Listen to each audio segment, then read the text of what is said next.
I'd like to welcome you all and thank you for coming. As you know, you've been partners with us and helped us through the years. Our goal is to try to get food to everybody who asks. This is a great day for us. It's a powerful step in our mission to get food to everybody in Israel. To do that, we need to expand.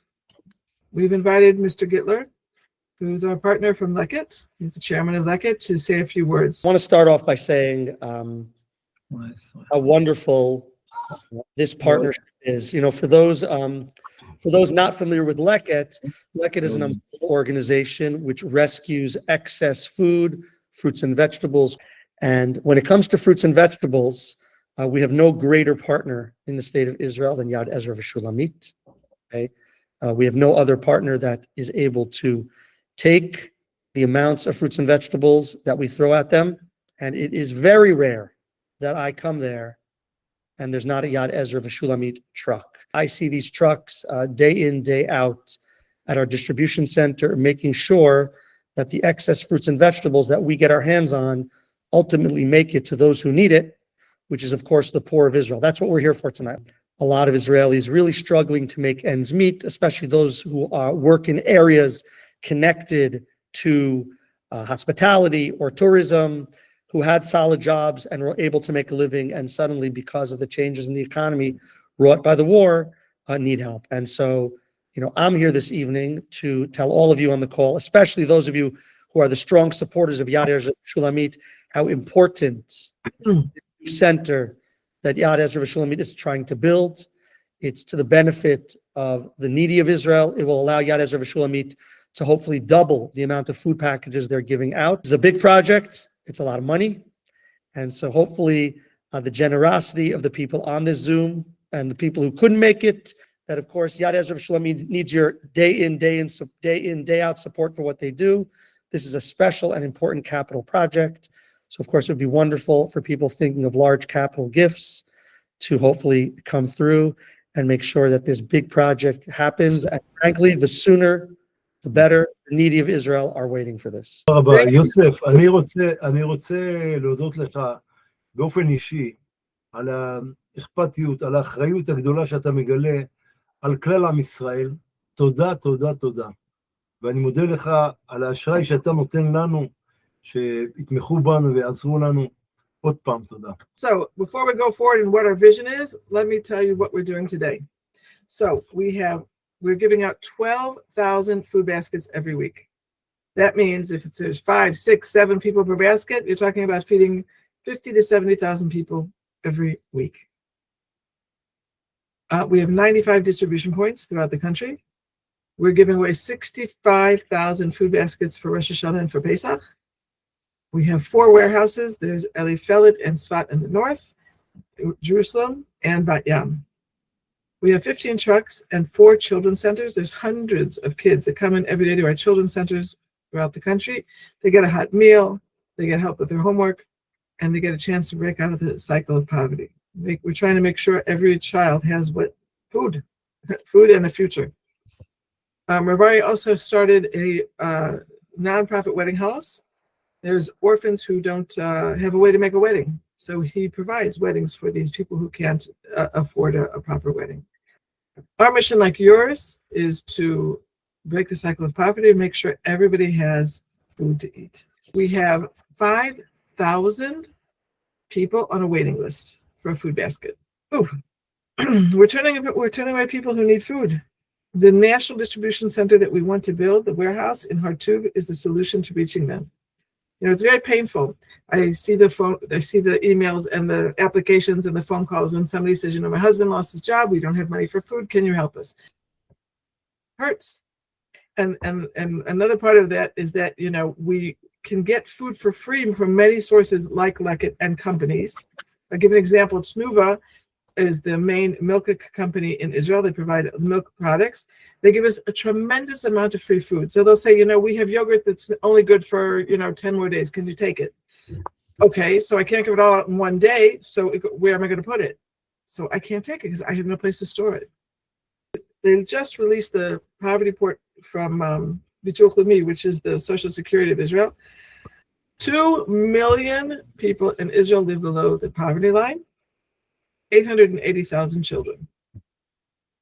I just want to say, Rav Aryeh, he grew up hungry. And that's why he started Yad Ezra V'Shulamit. No child should grow up without food. Right now, Israel ranks second in the OECD list of countries for child poverty. Since the war, many businesses have closed. People are still unemployed. We have not recovered at all from the war, and I think that's one of the reasons why the requests for baskets have just skyrocketed.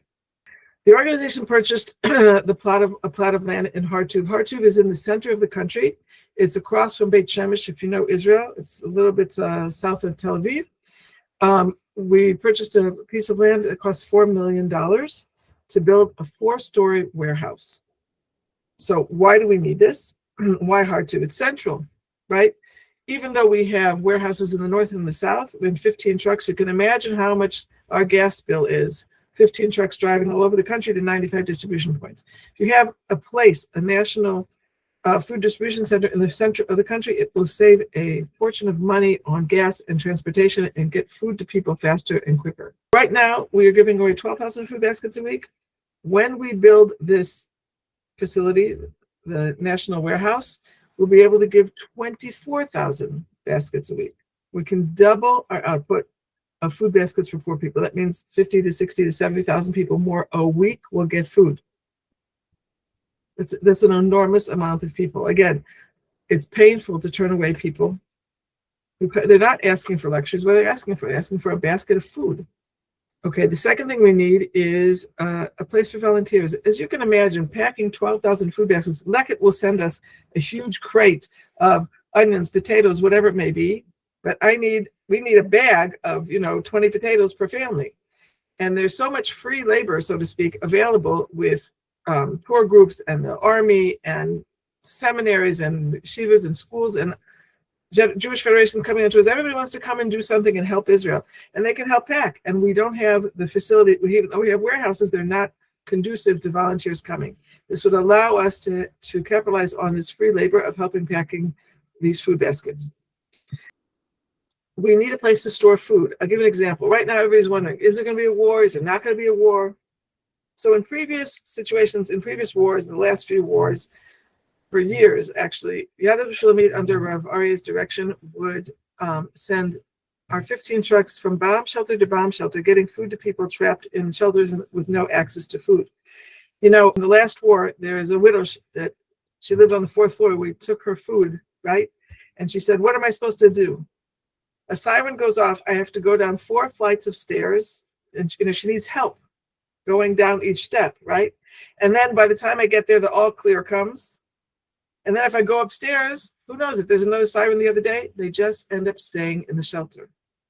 Elderly, handicapped, with a lot of older people end up doing this. And that's what we're there for. People don't have access to food when commerce stops, and we're going from bomb shelter to bomb shelter to get food to people. But what?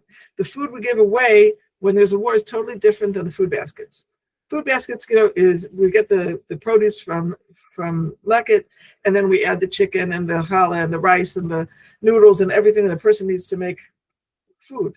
But when a person's in a bomb shelter, they need ready-made food. You're talking about crackers, tuna, cup of soups, things to survive the war. But we cannot wait until the first siren. That's just suicide for us. People call us right away that they need help. So we need to stock our warehouse with food supplies that are ready-to-eat foods in case of a war. So it's going to be stronger and smarter logistics, preparing for emergencies, and also it's building for the future. Besides giving 12,000 food baskets more per week, Rav Aryeh in his vision sees the need and the ability to get free food that Ellie is going to talk about in a minute. We're going to be able to get a lot more free food very soon. We need a place to put it. We're launching this it's actually a $12 million capital campaign to build a state-of-the-art logistical warehouse in the middle of the country. Again, it's going to double our giving capacity and be able to help us expand nationwide.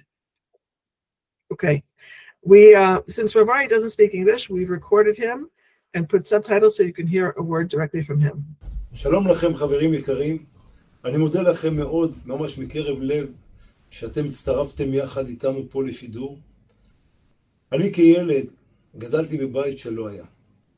ואחד מהקבלות שקיבלתי על עצמי זה לעזור לכל מי שמבקש אוכל, לעזור.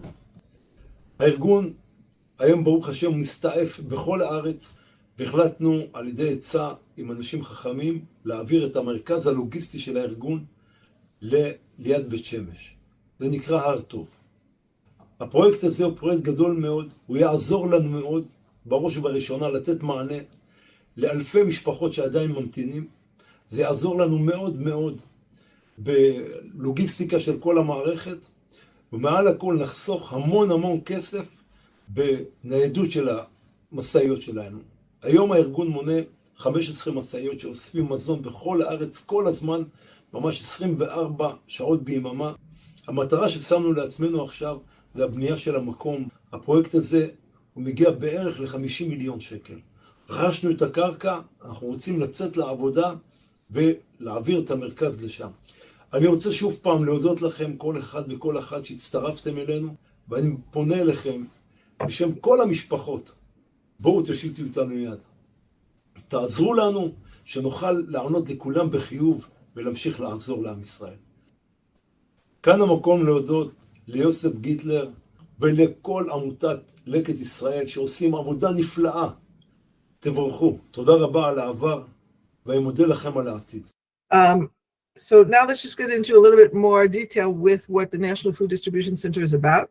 So we purchased the land in 2025 for $4 million. Now they're digging and doing retainer wall construction. That's close to $447,000. The professionals, the architect, and those kind of fees is $150,000. The construction of floor 1 and 2 is about $5.7 million. So this is supposed to be done, floors 1 and 2, by the end of 2028, which means by the end of 2028, we'll be able to use the facility. Even though we need to build floors 3 and 4, by the end of 2028, with 2 floors built, it will be in use and we can store food and transport more food to people. Also, we need inside equipment. As you can see, the prices in front of you. So the total cost is $16.5 million, of which $4 million we already purchased the building. And that's the basic prices, that the cost that we need. There are naming opportunities. There's a name on the building, outside the building, inside the building, many rooms, the auditorium, the volunteer center, the freezer room, refrigerator rooms, many volunteer opportunities. And the last thing I want to say is build with us. Build with us.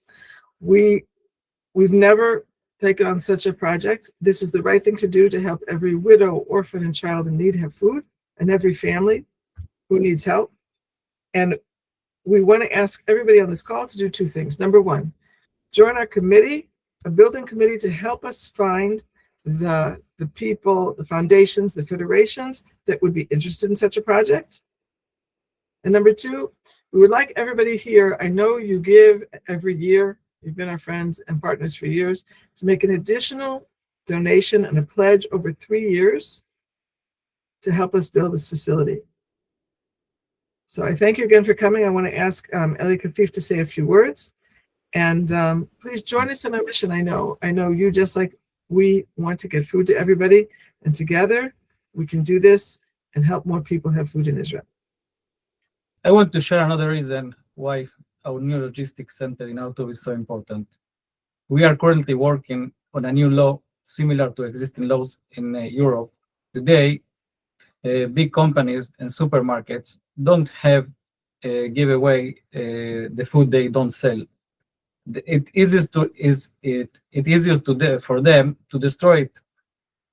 When this law passes in the Knesset, all food companies and supermarkets will be required to donate this food. This means a huge amount of food will go to families in need. But to do this, we must have a bigger place. Right now, we are at our limit of storage. Bezrat Hashem, and thanks to Rav Aryeh's vision and your support, of course, will be moved to our new logistics center, and we will be able to help everyone needs food. Bezrat Hashem, and thank you to Leket Israel and Joseph for all the help all the year. Thank you very much. Okay, so I'd like to thank you all for coming and for joining us. Please be in touch. Our email is here and our phone numbers. Please, again, if you can join our building committee, be in touch with me to help find the people and foundations and federations that would be interested in helping our project. And if you can also make another commitment over a 3-year period to help us build this national warehouse that will help us feed thousands of more people in Israel. Thank you so much. God bless. Shalom from Israel.